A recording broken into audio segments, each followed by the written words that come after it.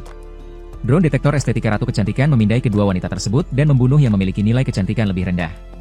Pada saat yang sama, siaran berita merinci pengambil alihan terbaru Gu terhadap dua perusahaan listrik dan bunga terbesar di negara itu. Reputasi Gu melambung tinggi, dan dia menggunakan platformnya untuk mengadvokasi untuk kecantikan sejati. Itu tidak hanya sekadar penampilan. Dia menyatakan bahwa kecantikan sejati terletak di dalam. Pandangannya dianggap agak aneh dan terbatas.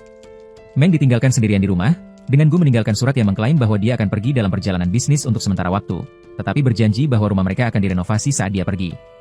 Sementara Gu mandi, dia memikirkan Dr. Machete dan betapa miripnya cerita asalnya dengan Captain America. Mei masuk ke dalam kamar mandi dan melaporkan bahwa dia memiliki dua petunjuk kemungkinan tentang dua malam kecantikan yang tersisa. Gu ingin memastikan detailnya sebelum membuat keputusan yang terburu-buru. Mei bertanya padanya apakah dia benar-benar berniat menjadikan Ratu Kecantikan sebagai musuh, dan Gu menjawab bahwa dia memang berniat. Tekadnya kuat, dia akan mengubah dunia. Dia mengusir Mei dan dia patuh. Tepat sebelum dia meninggalkan ruangan, dia merenungkan bahwa kepribadian Gu saat ini mengingatkannya pada Ratu Kecantikan dari 3 tahun yang lalu. Malam itu, saat Gu bersiap untuk duduk untuk makan malam pribadi, dia tiba-tiba diserang oleh dua batang eyeliner, musuh baru mendekat. Seorang gadis melangkah keluar dari bayangan. Memperkenalkan dirinya sebagai Ying, salah satu dari 4 satria kecantikan. Gu menyalakan saklar lampu, memberinya pandangan penuh terhadap lawannya. Ying, yang bersenjata dengan kotak aneh di pinggulnya, memerintahkan Gu untuk menyerahkan diri kepada Ratu Kecantikan. Gu menyambut tantangan itu. 3 detektor estetika menerobos jendela dan segera mengincar Ying. Namun, dia mengambil kotak di pinggulnya, sebuah kotak rias, dan memberi diri sendiri makeover. Ini adalah kemampuan uniknya, menggunakan riasan untuk menyempurnakan penampilannya dalam sekejap. Ying yakin bahwa dia jauh lebih cantik daripada Gu tanpa riasan. Itulah sebabnya dia menunggu sampai Gu baru keluar dari kamar mandi. Drone mengarahkan sasaran ke Gu, dan dia mencoba agar sinar laser mengenai Ying sebagai gantinya. Ying melihat rencana menyedihkan itu, dan dia memberitahunya bahwa itu sia-sia. Laser drone sangat akurat. Namun, semua ini adalah bagian dari rencana Gu. Dia menggulung di bawah meja, menjadikannya tidak terlihat oleh drone, tanpa ada orang lain yang sasaran. Drone mengarahkan senjatanya ke arah Ying. Dari sudut rendah, penampilannya seperti seorang pria paruh baya. Ying menyadari bahwa dia telah kalah, dan dia bahkan tidak repot-repot untuk menghindar. Laser mengenai sasaran, meninggalkan hanya tasnya dan sepotong lambang. Gu mengambil sepotong lambang itu, satu lagi yang tersisa. Yang terakhir dari 4 ksatria cantik hampir merasa sedih karena bahkan Ying telah jatuh. Ratu Kecantikan tidak bisa lagi mengabaikan situasi ini, dan dia menuntut untuk tahu siapa yang mengeliminasi ksatria setianya. Yang terakhir dari para ksatria berjanji untuk segera mencari tahu lebih banyak tentang Gu. Beberapa hari kemudian, Mei memberitahu Gu bahwa dia telah menemukan keberadaan malam terakhir yang tersisa, Baal. Gu segera bersiap untuk pergi. Mereka menuju dan berjalan langsung melalui pintu masuk gedung korporat. Di dalam, staf dengan sopan berdiri tegak, tidak memberikan pujian maupun layanan. Mei merasa suasana sedikit mengganggu, dan dia menyampaikan perasaan ini kepada Gu. Gu juga merasa aneh. Ketika mereka sampai di meja resepsionis mengungkapkan bahwa dia sudah tahu mengapa dia di sini. Bol telah dinantikan. Mereka diarahkan. Resepsionis membawa mereka ke lift di lobi dan menginstruksikan mereka untuk naik ke lantai atas, di mana mereka akan bertemu dengan Bol. Gu masuk tanpa masalah, tetapi resepsionis menghentikan Mei untuk masuk. Bol memberikan instruksi ketat untuk hanya membiarkan Gu masuk. Secara mengejutkan, Gu menginstruksikan Mei untuk mematuhi, meyakinkannya bahwa semua ini akan segera berakhir. Gu menekan tombol untuk lantai 80 dan Mei mendesaknya untuk berhati-hati. Setelah perjalanan yang pasti berlangsung 10 menit, Gu tiba di lantai 80. Hampir segera, lift di belakangnya menutup dengan keras, dan lampu sorot menyinari pusat ruangan. Lord Bol berdiri diam di tengah. Gu menuntut agar Bol menyerahkan fragmen kuncinya. Ketika Bol menolak, Gu menggunakan kekuatan fisik, atau lebih tepatnya, kecantikan. Melepaskan pakaian luarnya, Gu mulai transformasi Sailor Moon-nya dan menjadi kecantikan yang menakjubkan. Namun, ketika Bol berbalik, Gu terkejut mengetahui bahwa lawannya sebenarnya adalah Little Meng. Drone detektor estetika mulai mempersiapkan diri. senjata, tetapi Gu masuk dan mencegah mereka menembak. Drone mundur. Gu bertanya kepada Meng apa yang dia lakukan di sini, bingung bahwa saudarinya sebenarnya adalah Lord Baol selama ini. Meng tiba-tiba menyerang dan menulis di wajah Gu. Meng menyatakan bahwa dia di sini untuk membunuhnya. Baol mengungkapkan bahwa kemampuannya adalah mensimulasikan wajah yang pernah dilihatnya dalam foto. Berkat proyektor canggih, Baol dapat mensimulasikan wajah apapun yang dia inginkan, memastikan bahwa kecantikannya selalu unggul. Ketika Gu bertanya bagaimana dia mengetahui tentang Meng, Baol menjawab bahwa itu tidak sulit. Gu merenovasi rumah mereka hanya untuknya, dan dia juga tahu bahwa dia disuplai dengan 3 makanan mewah setiap hari. Baol mengembalikan wajahnya ke penampilan aslinya, dan dia bertanya kepada Gu apakah dia siap untuk mati. Setelah melepas visornya, drone detektor estetika membandingkan kecantikan mereka satu sama lain, dan Gu kalah. Namun, sebelum mereka bisa menembakkan laser mereka, 2 mawar mengganggu perangkat simulatornya, menyebabkan wajahnya berubah dengan cepat antara wajah yang pernah dilihatnya di masa lalu. Drone malah menargetkannya dan meledakannya ke dalam ketidakberdayaan. Bol menjatuhkan fragmen kuncinya, siap untuk diambil. Mei menyelamatkan hari tepat waktu dan Go senang melihatnya. Go bertanya kepada Mei bagaimana dia bisa sampai di sini, dan dia menjawab bahwa dia menggunakan saluran ventilasi. Mei mengambil fragmen kunci terakhir dan memberikannya kepada Go, menyelesaikan kunci tersebut. Ratu Kecantikan sekarang ada dalam jangkauan mereka. Go dan Mei menuju kastil Ratu Kecantikan, sebuah benteng indah yang langsung keluar dari taman hiburan. Mei mengamati bahwa 3 tahun yang lalu, kastil itu dapat diakses secara bebas. Orang-orang tunawisma dan pengemis datang untuk meminta sedekah, dan Ratu Kecantikan dengan senang hati menyediakan makanan dan tempat tinggal bagi mereka. Sesuatu berubah 3 tahun yang lalu. Ratu Kecantikan tiba-tiba ingin menghapus struktur masyarakat yang ada, dan dia sebentar menghilang dari pandangan publik. Ketika dia kembali sebagai ratu yang kejam yang mereka kenal sekarang, dia memerintahkan eksekusi para menterinya, meninggalkan hanya 4 kesatria kecantikan sebagai pengawal elitnya. Tidak ada yang tahu, bahkan keempat kesatria itu, mengapa Ratu Kecantikan tiba-tiba berubah seperti ini. Go bertanya apakah Ratu Kecantikan telah terlihat sejak saat itu, namun Mei menjawab bahwa Ratu menjaga dirinya terisolasi di kastilnya. Mereka hanya menerima perintah secara jarak jauh. Pintu gerbang dilengkapi dengan filter kecantikan yang dimaksudkan untuk menjaga orang-orang jelek keluar. Gu dan Mei melewati tanpa masalah. Dengan tekad, Gu dan Mei menaiki tangga marmer kastil luar. Ketika mereka mencapai halaman, mereka menemukan sebuah pabrik yang terus-menerus memproduksi detektor estetika. Mei menjelaskan bahwa Ratu Kecantikan tidak hanya menarik secara fisik, tetapi juga seorang jenius. Di kastil, dari filter kecantikan hingga drone dirancang olehnya. Melanjutkan ke depan, mereka mencapai pintu depan kastil yang sebenarnya. Mei terpaksa tetap di belakang, karena filter akan membunuh siapapun yang bukan kecantikan bintang 5. Gu masuk ke kastil tanpa berkata-kata, dan Mei memohon padanya untuk tidak membunuh Ratu Kecantikan tetapi untuk membantunya. Gu dengan percaya diri berjalan langsung ke aula penerimaan saat Ratu Kecantikan berdiri di samping tahta dengan punggungnya menghadap. Dia berbalik dan memperkenalkan dirinya sebagai Ratu Kecantikan yang ke-149 dari keluarga kecantikan. Pierce menatap Go dengan tajam. Memikirkan bahwa orang yang membunuh penjaga elitnya dan membebaskan para tahanan dari penjara Obligate adalah orang yang tidak mengesankan. Go mengeluarkan kunci, yang dia klaim akan membuka ruangan rahasia di belakang tahta. Berdasarkan penelitiannya, dikatakan bahwa ruangan ini berisi perangkat yang dapat mengubah hati orang. Pierce merasa aneh bahwa Go, meskipun memiliki kecantikan yang sebanding dengannya, masih memilih untuk melakukan hal seperti itu. Go menegaskan bahwa dia melakukan ini agar dunia kembali normal. Pierce menyarankan Go untuk tidak melakukannya, tetapi itu tidak akan menghentikan Go. Drone pendeteksi estetika melayang dengan ominous di sekitar mereka berdua, tetapi karena kecantikan mereka berada dalam kebuntuan yang sempurna, motherboard mereka meledak. Go menatap Pierce, tetapi gambar ratu tiba-tiba berkedip dan menghilang. Dia adalah ilusi sepanjang waktu. Suara Pierce bergema di seluruh aula. Dia ada di mana-mana, dan dia telah menunggu momen ini selama waktu yang lama. Go, menyadari kesalahannya, berlari keluar dari kastil dan bertemu kembali dengan Mei. Seorang bayi raksasa. Sebuah penghalang muncul di sekitar kastil, dan itu bergerak maju, segera menguapkan mereka yang tidak memenuhi standar kecantikannya. Terlepas dari di mana mereka berada atau apa yang mereka lakukan, orang-orang yang dianggap jelek dibunuh satu demi satu. Ini adalah tujuan utama Pir, sebuah dunia baru yang bebas dari keburukan. Pir meyakinkan Gu bahwa dia akan tetap ada di dalamnya. Gu pergi ke jalanan kota untuk menyaksikan kehancuran secara langsung.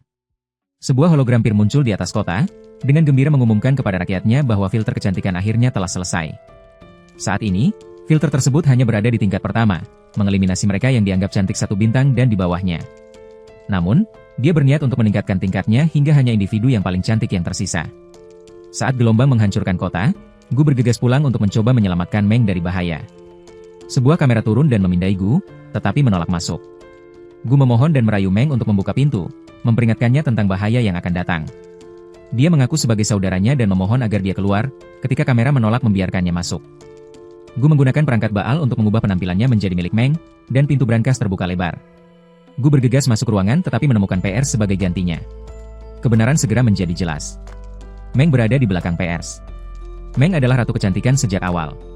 Meng tentu tidak mengharapkan saudaranya menjadi gadis cantik, tetapi hal-hal aneh memang terjadi. Dia mengakui bahwa dia telah melakukan banyak hal buruk sebagai ratu kecantikan, tetapi dia tidak menyesal sedikit pun.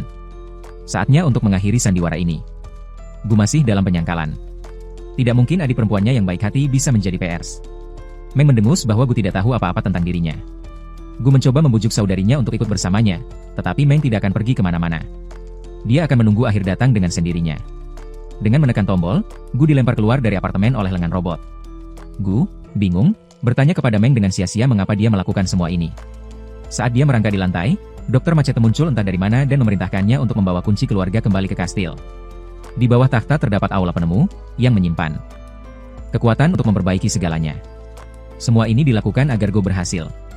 Machete telah mengubah 10 orang hingga saat ini menjadi orang-orang yang cantik dalam upaya untuk memulihkan dunia.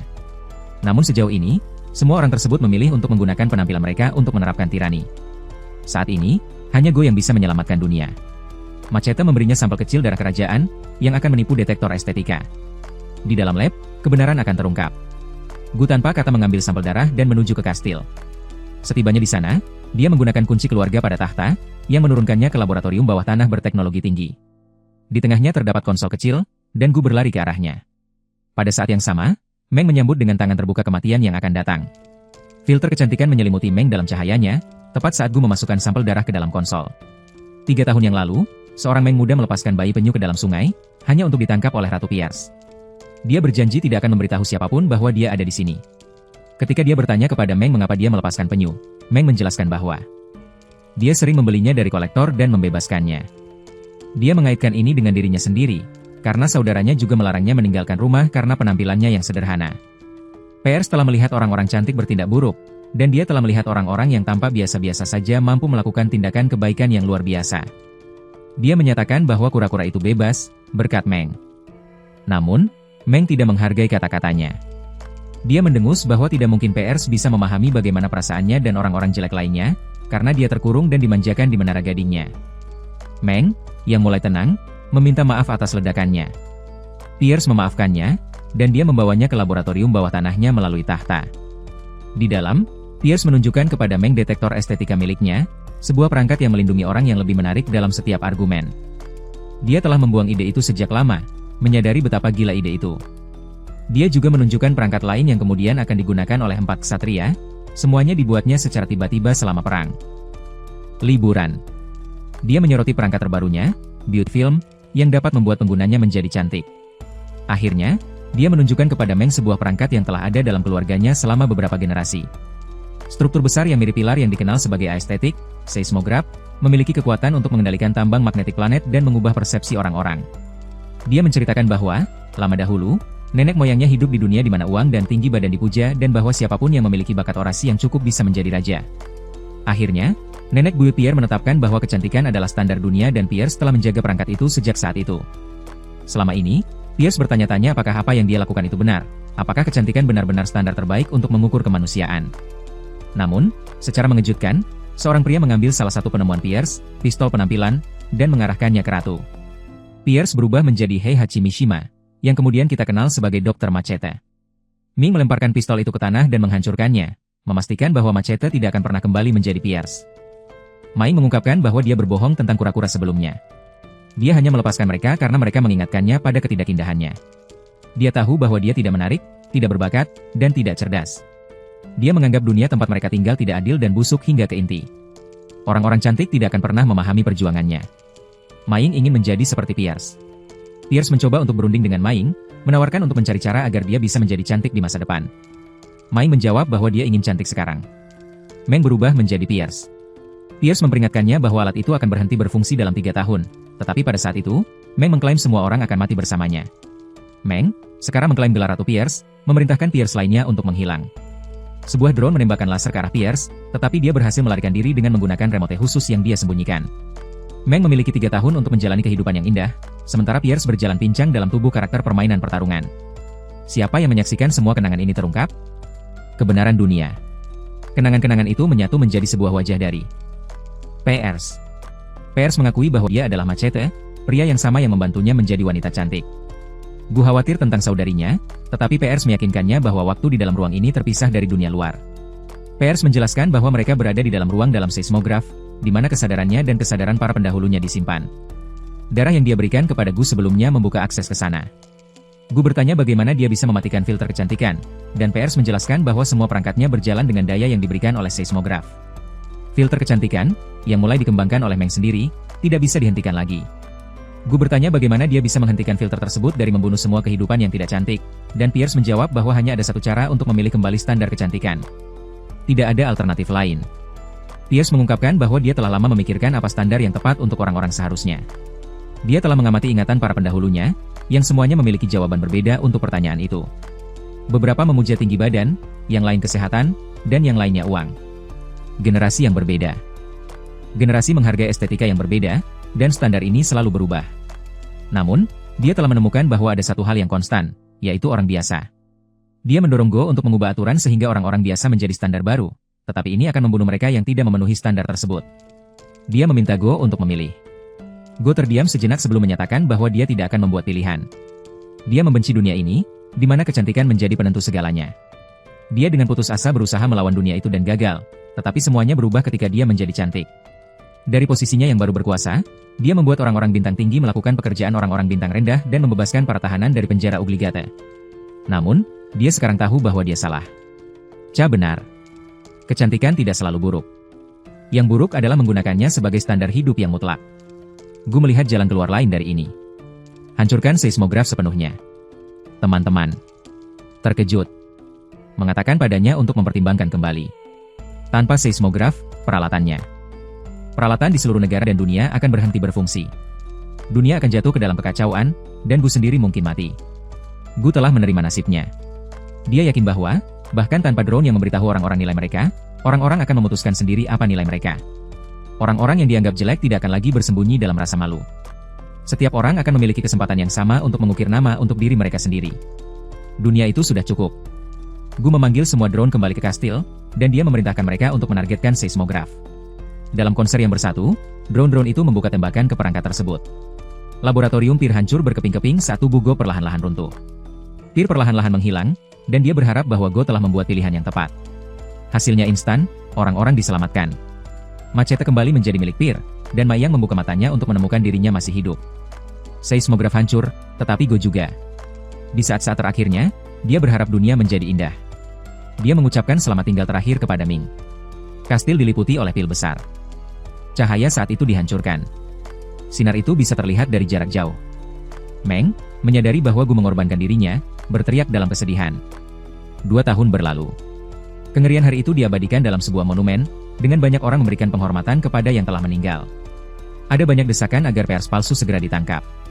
Pierce yang sebenarnya kembali ke kastil dan secara resmi mencabut undang-undang kelas kecantikan. Pierce juga mengadakan konferensi pers untuk pertama kalinya dalam waktu yang lama. Kemudian, setelah membubarkan rapat dengan para menterinya, Pierce bertanya kepada Mei apakah dia telah menemukan pelakunya. Mei menjawab bahwa mereka belum menemukannya. Pierce mengamati bahwa kemungkinan mereka tidak ingin ditemukan. Di seluruh dunia, orang-orang yang tampan dan tidak tampan hidup dalam damai, meskipun banyak orang yang tidak menarik mulai banyak menggunakan filter video untuk mengubah penampilan mereka. Sementara itu, di seluruh dunia, Maing telah mulai hidup sendiri. Pintu di belakangnya tiba-tiba terbuka, dan suara yang akrab memanggil namanya.